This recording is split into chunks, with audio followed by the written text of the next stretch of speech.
You brought up the DC Armory. HBK was my absolute favorite rockers at the time. And it was so hot in there, I asked my dad if we could leave early during the match. How did you get through a match without dying of heat stroke? Not the hot crowd you're looking for. LOL. Yeah, no, that was a miserable fucking venue. Just absolutely miserable.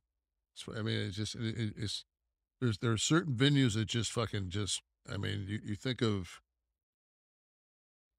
just shitbox places that you've worked. One was in, I think, Starkville. It's like a rodeo place. Had the floor was dirt. You walked out on pallets to get to the ring, and the shower was a 2x4. Okay, so you got a 2x4 that goes up 7 feet. It's got a fucking V cut in it, garden hose, duct taped.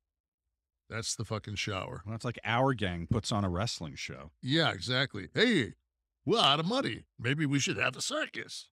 Who booked you? That was WWF? No, the WCW. That was WCW? First tour. Holy fuck. Why would they pick the venue? How many people did they get in there? I think the standard fucking 900 to 1,200 people. Wow. Talk about a C show. I'm surprised the Outsiders were even on that one. No, this is my first run. Oh, this is Oz. Yeah, this is the 90 to 93 shit show. Oh, okay. Yeah, makes more sense. Salvatore. I still believe Joe Dumars could have easily handed Lambier his ass. Am I wrong?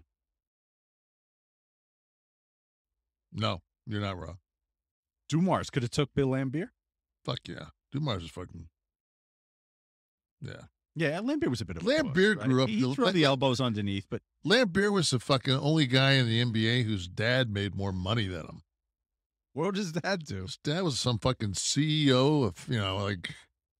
Yeah. I wish somebody would look up fucking... We played Notre Dame when I was a freshman in the tournament. No, I was a sophomore. So I'm a sophomore. This is who's on the Notre Dame team: Orlando Woolridge, Kelly Tripucka, Lambier, Flowers, Hanslick. Fuck, they had like 7 or 8 guys that went on to play in the pros. And I go in and fucking our coach, my good friend, Coach DeVos, says, remain nameless. And Lambier had fucking got a couple of cheap shots in on our big our stud Reggie Johnson, and he got the ball and turned. I hammered the fuck out of him. And I was a sophomore and he was a senior. He turned around like he was going to belly up, like he was going to turn right to chest to me. Fucking, I was just like. Out, let's go. I'd already punched a fucking guy. My first or second game, I punched a guy at Tennessee. That was the coach.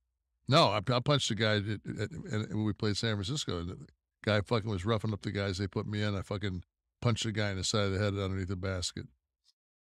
That's one thing about fucking basketball guys. They fucking do that shit where they get. It's like, fuck that, man. I'm stumped. You get in. You get my space.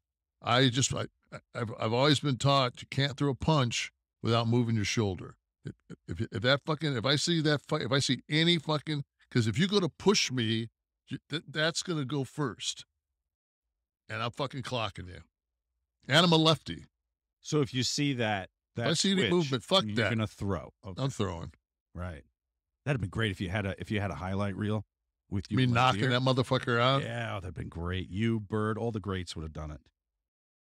Putting you in with the greats, by the way. Thanks for your time in. That's exactly what I was. I was a fucking hatchet man.